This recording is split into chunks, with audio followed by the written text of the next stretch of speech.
하나님 감사합니다.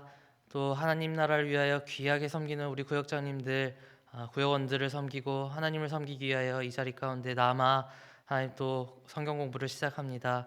하나님 지혜를 주셔서 우리 구역장님들 잘 공부하여서 또 구역원들과의 모임 가운데 풍성한 나눔이 있을 수 있도록 인도하여 주시고, 하나님 그 가운데에 풍성한 교제 또한 있을 수 있도록 인도하여 주시옵소서. 감사드리며 예수님의 이름으로 기도드립니다. 아멘. 78페이지 15주. 당신은 행복한 사람입니다. 우리 말씀 신명기 33장 26절부터 29절 말씀 한 목소리로 한번 읽어보도록 하겠습니다. 여수르니여 하나님 같은 이가 없도다. 그가 너를 도우시려고 하늘을 타고 궁창에서 위엄을 나타내시는도다. 영원하신 하나님이 내 처소가 되시니 그의 영원하신 팔이 내 아래에 있도다. 그가 내 앞에서 대적을 쫓으시며 멸하라 하시도다. 이스라엘이 안전히 거하며 야곱의 샘은 곡식과 새 포도주의 땅에 홀로 있나니 곧 그의 하늘이 이슬을 내리는 곳이로다. 이스라엘이여 너는 행복한 사람이로다. 여호와의 구원을 너같이 얻은 백성이 누구냐? 그는 너를 돕는 방패시요 내 영광의 칼이시로다. 내 대적이 내게 복종하리니 내가 그들의 높은 곳을 밟으리로다. 아멘. 이 신명기는 땅이 굉장히 중요한 개념으로 등장하고 있습니다. 여기 보면 땅을 원어로 보면 예레츠라고 합니다. 요건 땅이라고 번역되기도 하지만 또 흙으로 번역되기도 합니다. 그래서 이 모세오경을 보면 이 예레츠로 시작해서 예레츠로 끝난다. 흙으로 시작해서 땅으로 끝난다고 할 수 있겠습니다. 하나님께서 사람을 지으실 때 무엇으로 지으셨죠? 흙으로 지으시고 또 그들을 부르실 때에 다시 한번 땅으로 부르시는 모습을 볼 수가 있습니다. 그래서 모세오경은 이 흙과 땅의 개념이 참 중요합니다. 특히 이 신명기 말씀을 보면 계속해서 반복되는 패턴들이 나타나고 있습니다. 땅을 하나님께서 선물로 주시면 이스라엘 백성들이 그것을 소유합니다. 그런데 그들이 불순종함으로 그 땅을 상실하고 또 그들이 회개할 때에 그 땅을 회복하게 되는 이 패턴들이 반복적으로 등장하는 것을 볼 수가 있습니다. 기본적으로 이 신명기에 대한 개념을 이렇게 좀 잡아두시고 나눔을 하시면 좀 더 도움이 되시지 않을까 생각합니다. 26절 말씀 한번 보겠습니다. 26절 말씀을 보면 여수른이여 하나님 같은 이가 없도다라고 나오고 있습니다.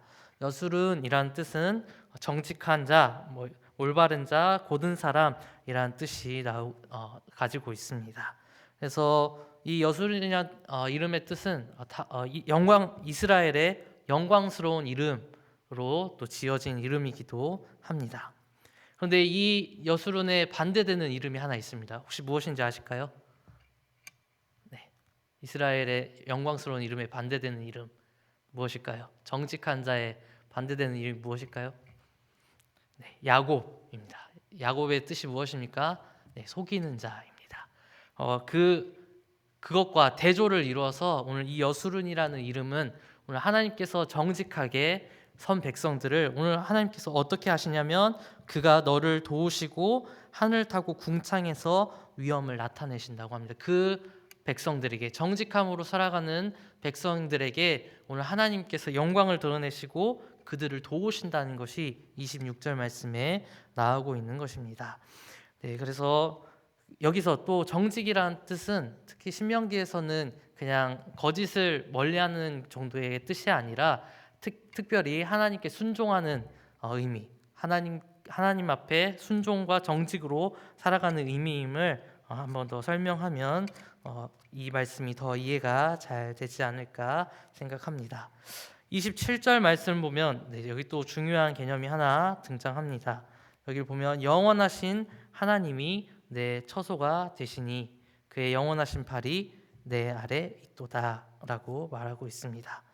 오늘 하나님이 처소가 된다는 것입니다. 우리가 이 구약 성경 특히 이 모세오경을 읽을 때 가나안 땅에 굉장히 집중해서 보지만 중요한 것은 그 가나안 땅 자체가 중요한 것이 아니라 오늘 이미 하나님께서 그들의 처소가 되어 주셨다는 것입니다. 가나안 땅을 들어가는 것은 눈에 보이는 가시적인 것이지만 오늘 더 본질적인 것은 하나님께서 오늘 그들의 처소가 되어주시고 이미 하나님과 그들이 함께하고 있는 광야 땅이 가나안 땅이 되고 하나님께서 함께하시는 그곳이 바로 하나님의 약속의 땅이 된다는 것을 신명기는 계속해서 이야기하고 있는 것입니다. 그래서 오늘 그 신명기 특히 이 가나안 땅에 출애굽해서 가나안 땅에 들어가는 것을 두고 한 학자는 이렇게 얘기를 했습니다.